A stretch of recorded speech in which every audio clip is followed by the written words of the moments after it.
December 17, 1932, Manhattan. Bumpy Johnson. Harlem's most feared kingpin was stopped at the door of a white-only club. "You can't come in." Bumpy didn't yell, didn't bang on the door, didn't pull his gun, just nodded and disappeared into the night. Harlem didn't rage. No protests. No riots. Just silence. But 72 hours later, clubs started closing early.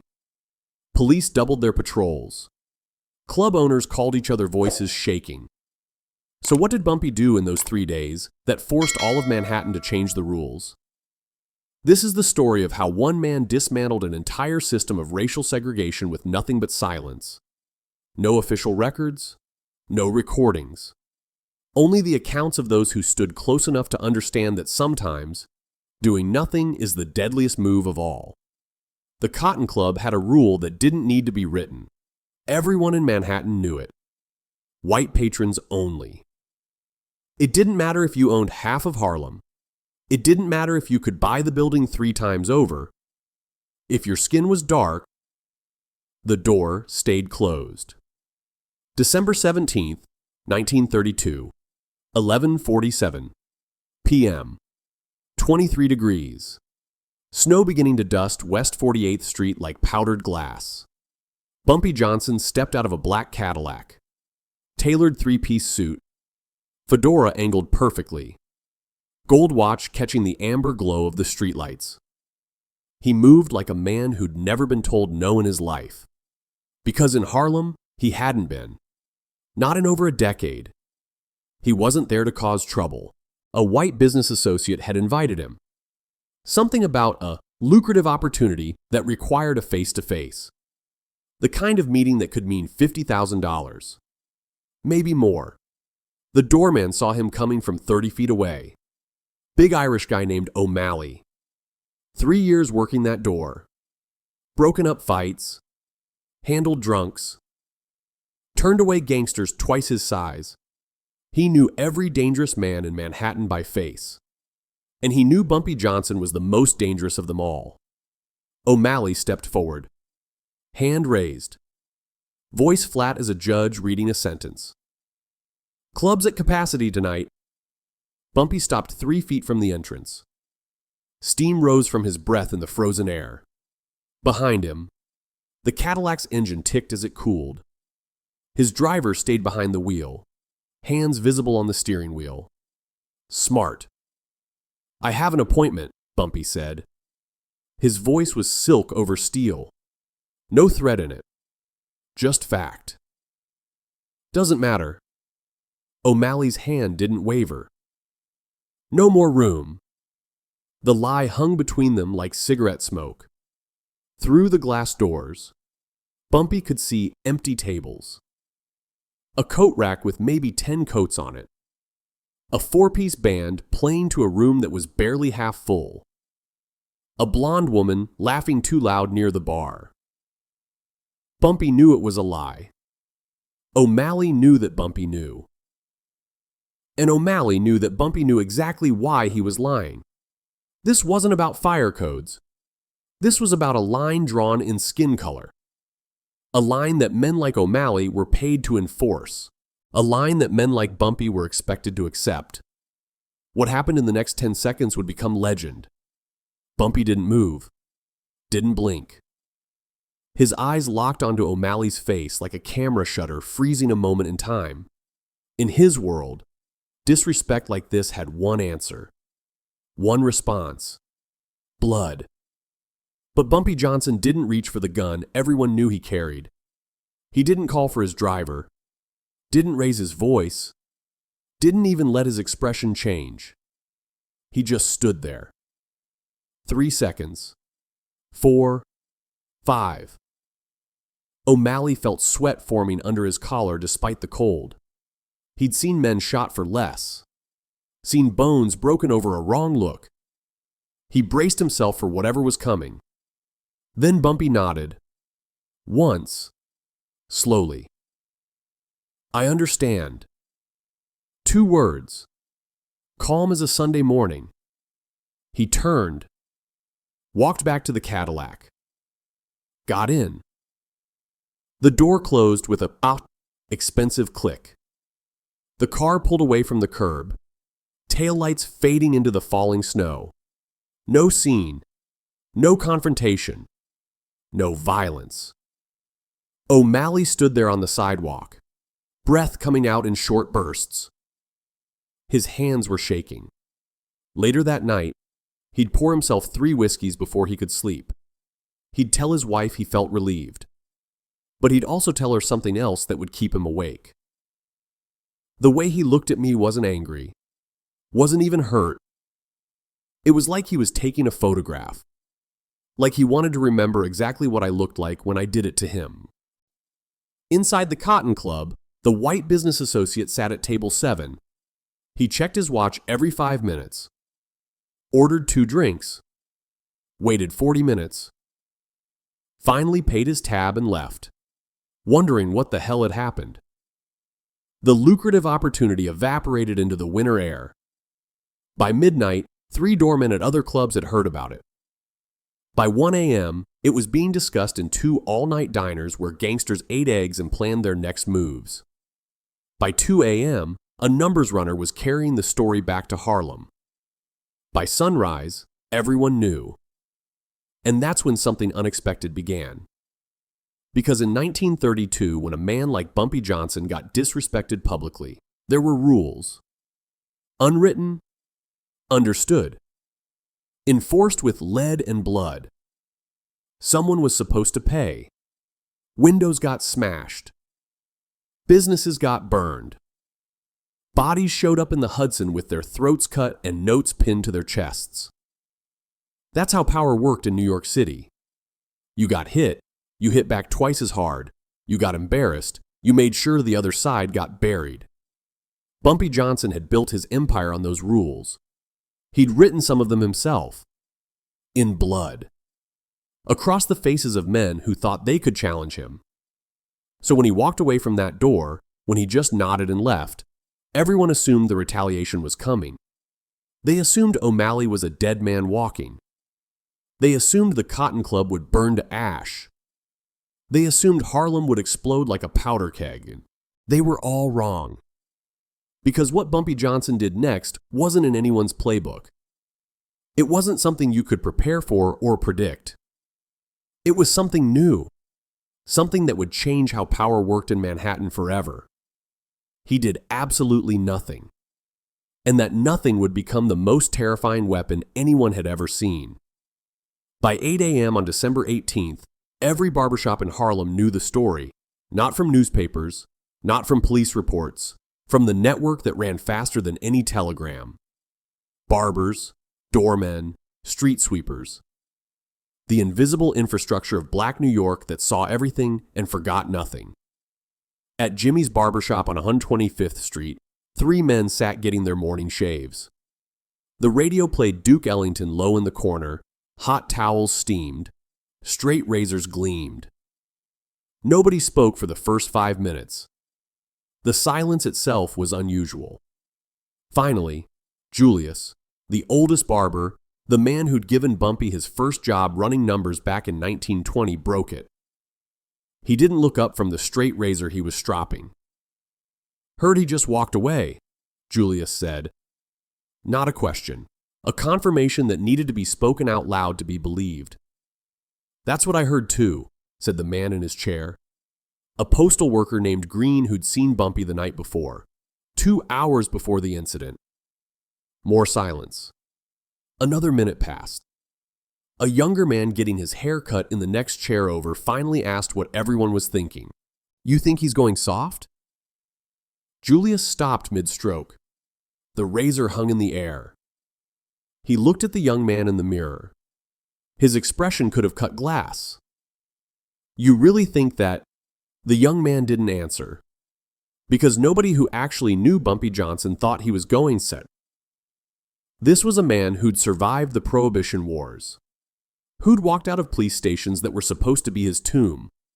Who'd put 3 men in the hospital just 6 months ago for skimming $200. Soft was not the word for Bumpy Johnson. Soft men didn't live long enough to run Harlem. So if he wasn't soft, what was he doing? That question echoed through Harlem like a drumbeat. In the kitchens where maids prepared breakfast. In the pool halls where hustlers racked balls. In the churches where deacons set up for Sunday service even though it was only Monday. What was Bumpy Johnson doing at Minton's Playhouse on 118th Street? Musicians were setting up for the evening show. A trumpet player named Earl heard the story from the bartender who'd heard it from a taxi driver who'd heard it from O'Malley's cousin. Bumpy didn't do nothing about it, Earl said, adjusting his mouthpiece. The piano player, a thin man named Crawford who'd been playing Harlem clubs since 1925, shook his head. Didn't do nothing yet. But the days passed. And yet never arrived. December 18th became December 19th. No broken windows on West 48th Street. No mysterious fires at the Cotton Club. No bodies floating in the East River with O'Malley's name attached. Just silence. And that silence started to mean something.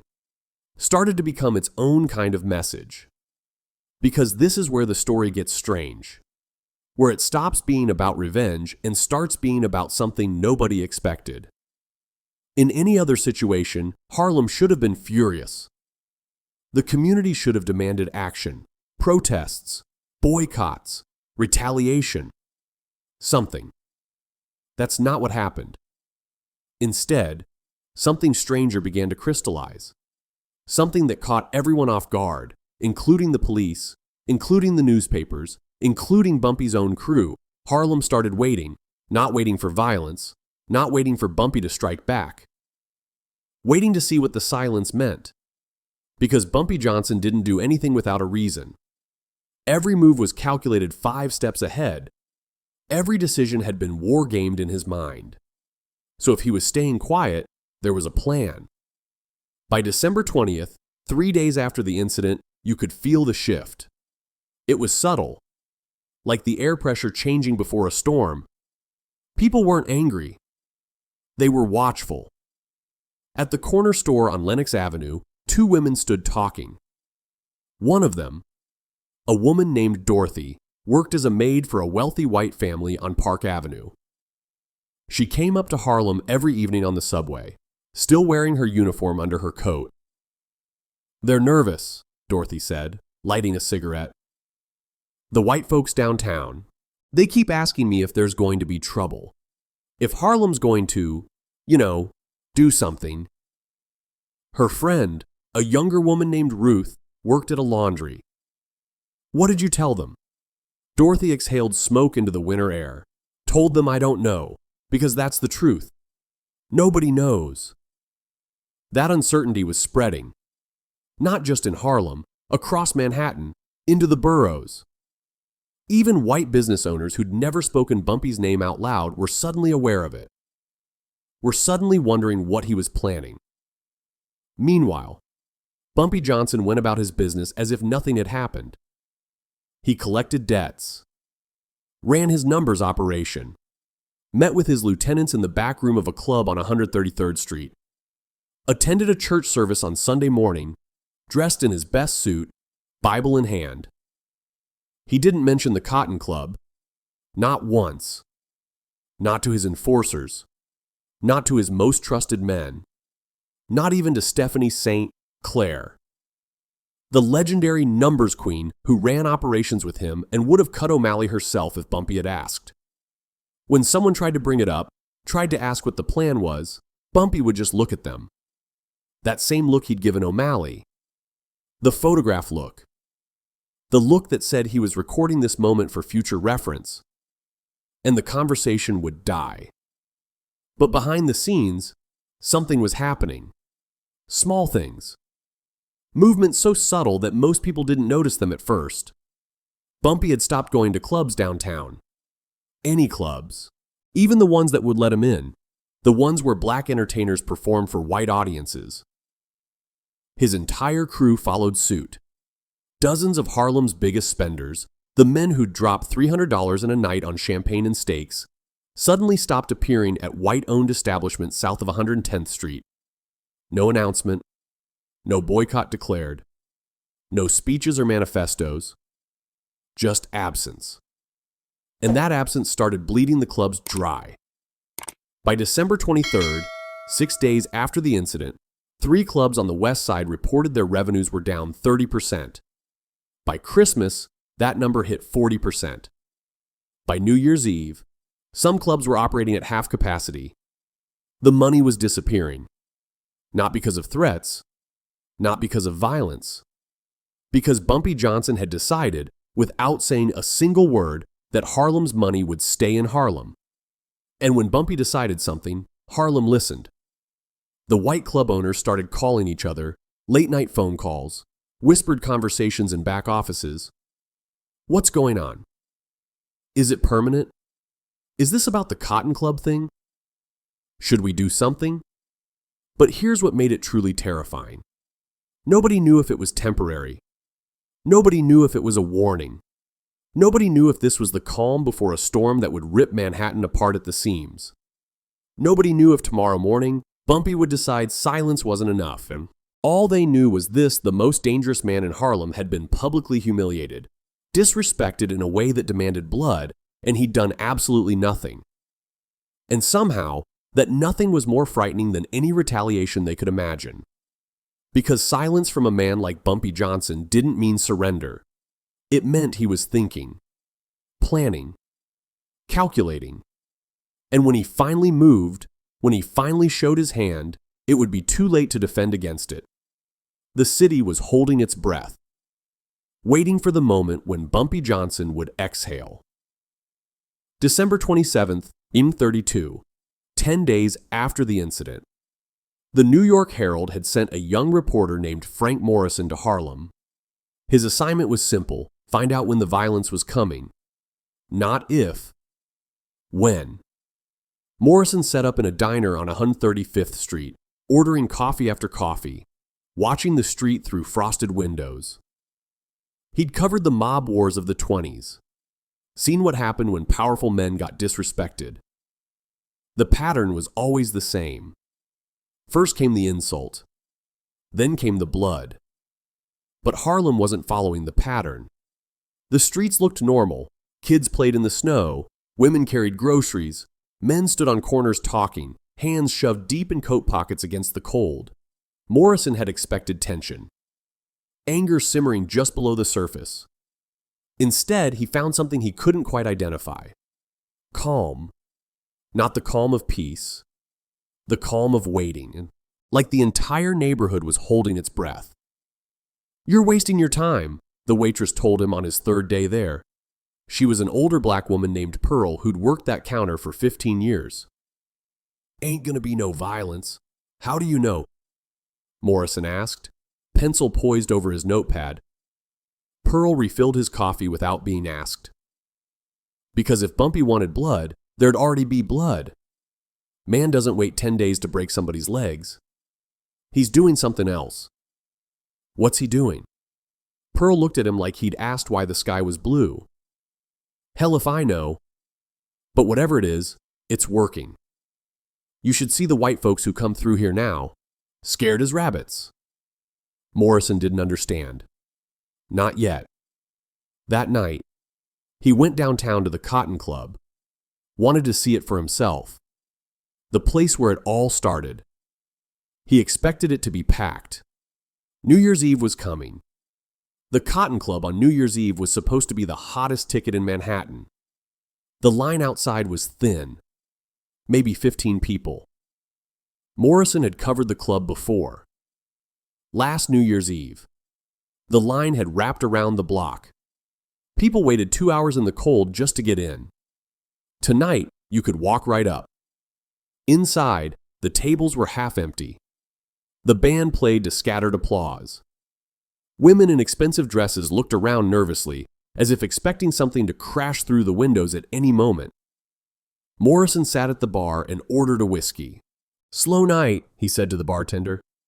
The bartender, a nervous man with thinning hair, wiped down the bar 3 times in the same spot. "Been slow for a week. Ever since that thing with the colored guy." "You think there's going to be trouble?" The bartender's hand froze mid-wipe. "I don't know. That's the problem. Nobody knows. Management hired extra security. We got guys watching the doors, the alleys, the roof. But nothing's happened. Not a damn thing. And somehow, that's worse than if something had happened. Morrison understood then. The waiting was the weapon. The uncertainty was doing more damage than any bomb or bullet could have done. Across Manhattan, other clubs were experiencing the same thing. The Stork Club, the 21 Club, the Plantation Club, all the establishments that catered to white audiences and featured black entertainers. Their revenues were dropping, not catastrophically, but steadily.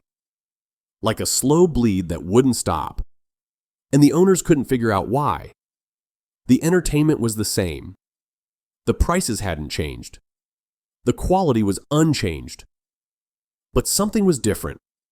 The Harlem money was gone. Not just Bumpy's crew.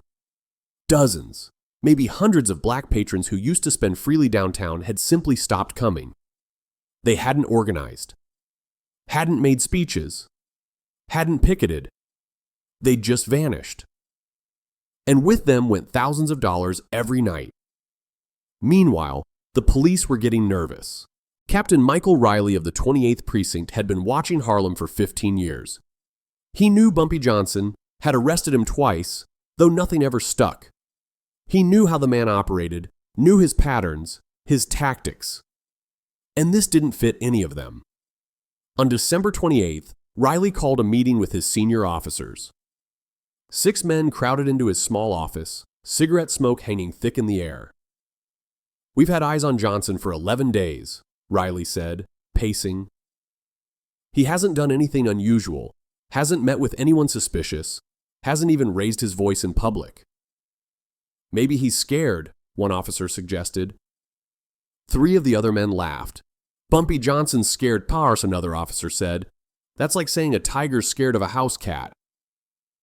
"So what's he waiting for?" Riley asked. The question hung in the air. Nobody had an answer. "Maybe he's not waiting," the oldest officer finally said. His name was Donnelly. 28 years on the force. Seen every kind of criminal New York could produce. "Maybe this is the play.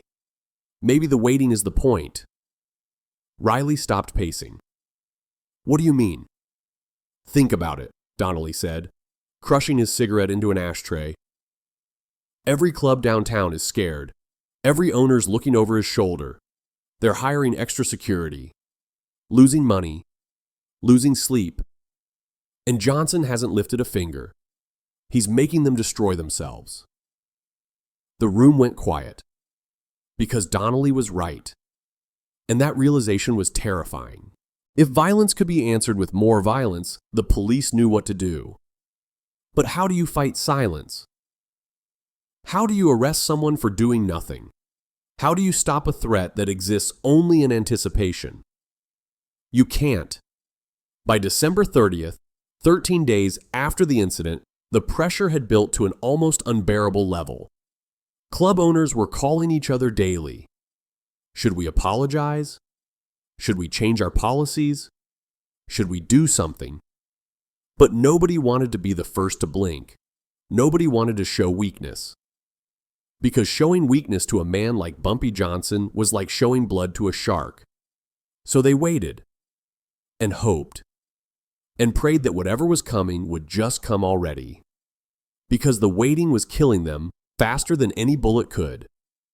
And somewhere in Harlem, in an apartment on 127th Street, Bumpy Johnson sat in a leather chair by the window, smoking a cigar, watching the snow fall, doing absolutely nothing, which was, somehow, everything. The Cotton Club had planned the biggest party of the year. 3 bands, champagne fountains, a midnight show featuring Duke Ellington himself. Tickets were $50, an astronomical sum in the middle of the Depression. They sold less than half capacity. The owner, a man named Oni Madden who'd run speakeasies and paid off cops and survived gang wars, stood in his office looking at the nearly empty reservation book. His hands were shaking. "This is impossible," he said to his manager. "It's New Year's Eve. We should be turning people away." His manager, a thin man named Roberts, loosened his collar. "It's been like this for 2 weeks, boss. Ever since the Johnson thing." "The Johnson thing," Madden repeated. He said it like a curse. "One colored guy gets turned away and the whole city loses its mind." Roberts didn't correct him, but they both knew it wasn't the whole city.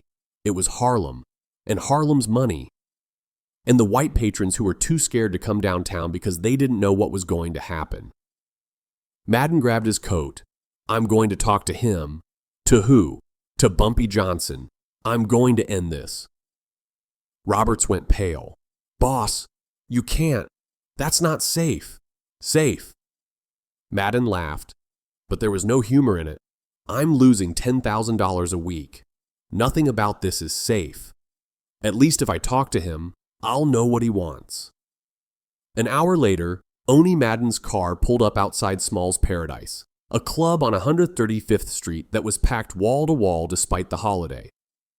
Or maybe because of it, Harlem was celebrating. Just not downtown. Madden walked in alone. The music stopped. Not completely. But the trumpet player hit a wrong note. The conversations dimmed. Every eye in the place turned to watch the white man in the expensive coat walk through the crowd. Bumpy Johnson sat at a corner table. 3 of his men stood nearby. He was eating a steak, cutting it slowly, methodically. He didn't look up when Madden approached. "Mr. Johnson," Madden said. His voice was steady, but sweat beaded on his forehead despite the winter cold outside. Bumpy finished chewing. Took a sip of water. Only then did he look up. "Mr. Madden, surprised to see you in this part of town. I wanted to talk." "So talk." Madden glanced at the 3 men standing nearby. "Maybe somewhere private." Bumpy smiled. Not warmly. "These gentlemen are my associates. Anything you say to me, you can say to them." Madden swallowed. The entire club was listening now, pretending not to, but listening. "Look, about what happened at the Cotton Club. That was a mistake. My doorman didn't know who you were. He knew exactly who I was." The words hung in the air. Simple. Undeniable. Madden shifted his weight. "Fine. Yes. But there are rules. You understand. The club has a policy."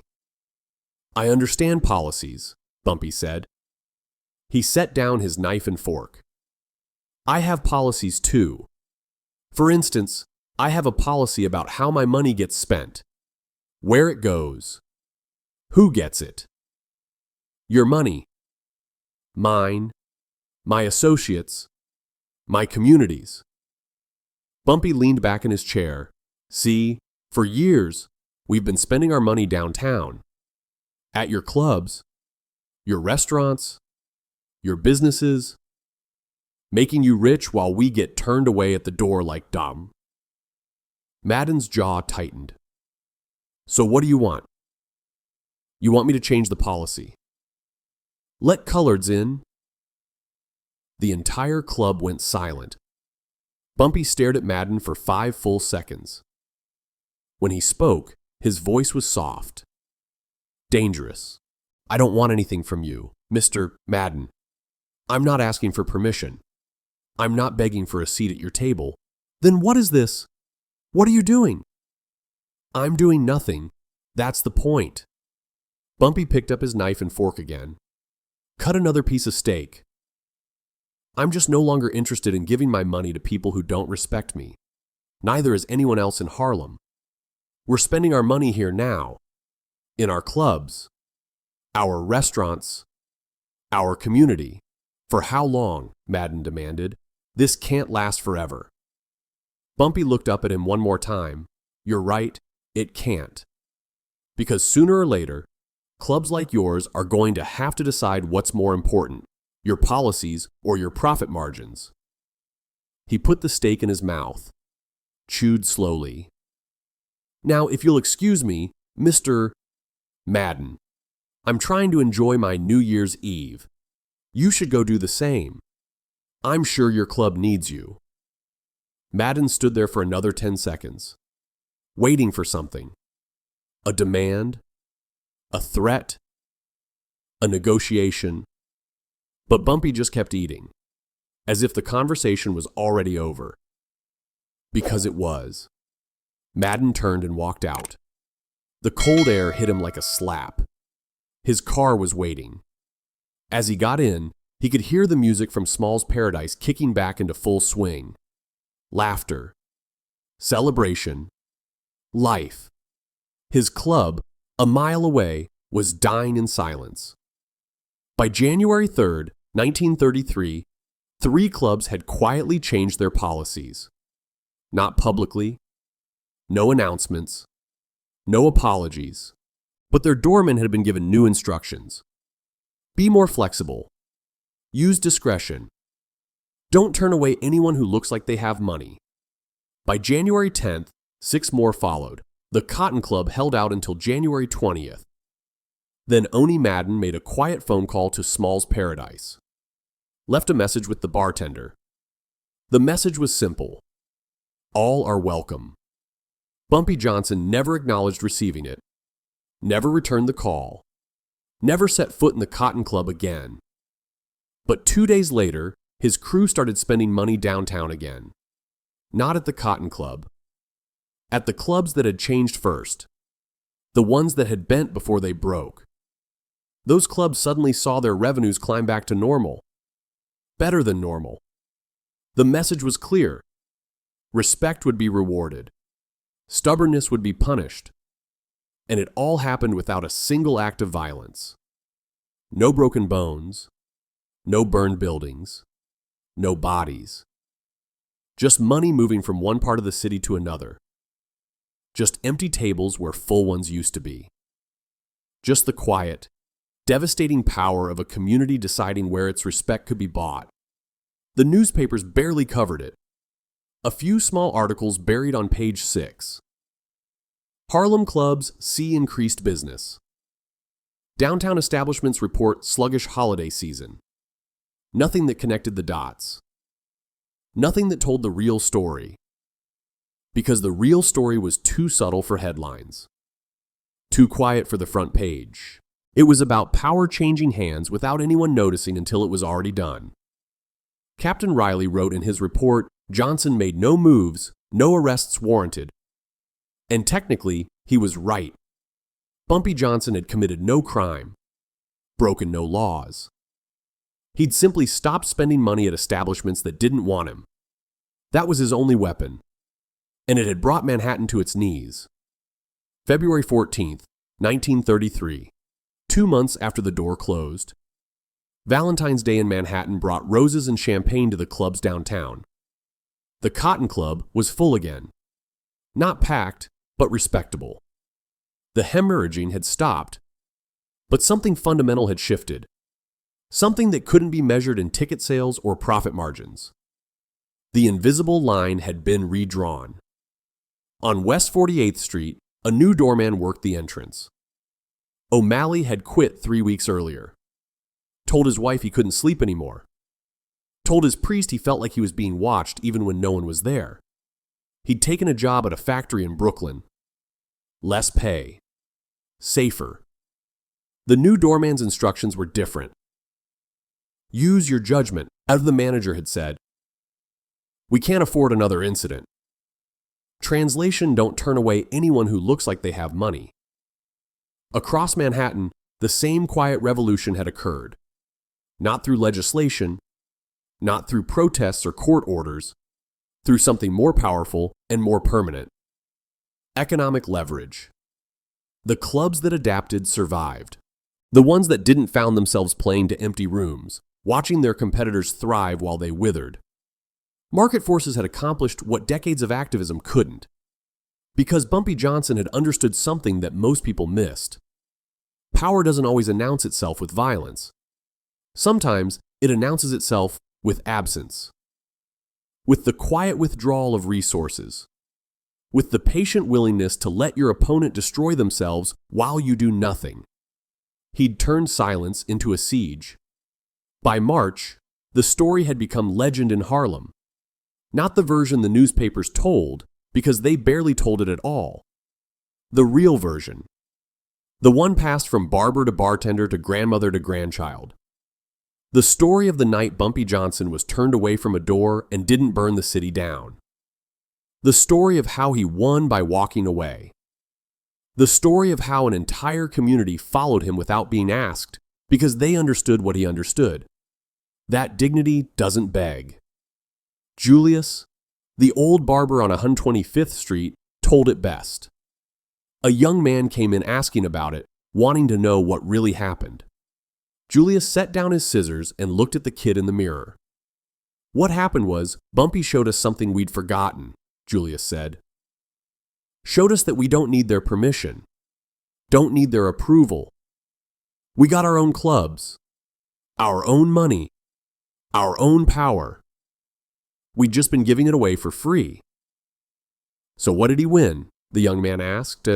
Julius smiled. Everything. He won without fighting. Won without killing. Won without giving them the satisfaction of seeing us beg or rage or break. He won by showing them what life looks like when we take our respect somewhere else. The young man thought about that. But they changed their rules. Doesn't that mean we can go back now? You're missing the point, Julius said, picking up his scissors again. It ain't about getting in their clubs. It's about them learning they need us more than we need them. And that lesson stuck. Not just in nightclubs, not just in Manhattan. The strategy rippled outward. Other communities watched, learned, adapted. The quiet boycott, the strategic withdrawal, the power of collective absence. Bumpy Johnson never gave a speech about it, never wrote it down, never claimed credit. He just went back to running his businesses, collecting his debts, living his life. But everyone knew. They knew that in the winter of 1932, a door had closed in his face. And instead of kicking it down, he'd walked away. And in walking away, he'd forced every door in the city to open.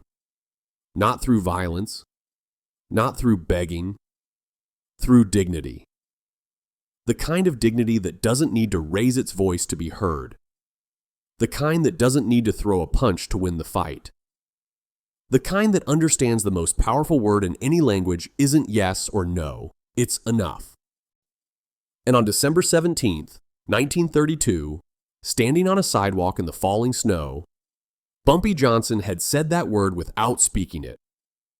And Manhattan had listened. No apology was ever issued. No victory banner ever hung.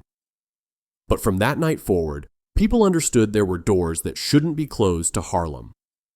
Bumpy Johnson taught us something profound. True power doesn't scream. It withdraws. It doesn't beg for a seat at the table. It builds its own table and lets others realize what they've lost. In a world that glorifies violence and loud resistance, he chose silence. And that silence echoed louder than any gunshot ever could. The lesson. Sometimes the most devastating thing you can do to someone who disrespects you is to calmly walk away and let them watch their world crumble without you. If this story moved you, hit that like button so these forgotten histories get told right. Subscribe for more stories where power comes from dignity, not destruction. And drop a comment. What's a time you walked away from disrespect and it turned out to be the strongest move you ever made? Share this. Because some stories don't need Hollywood, they just need to be heard.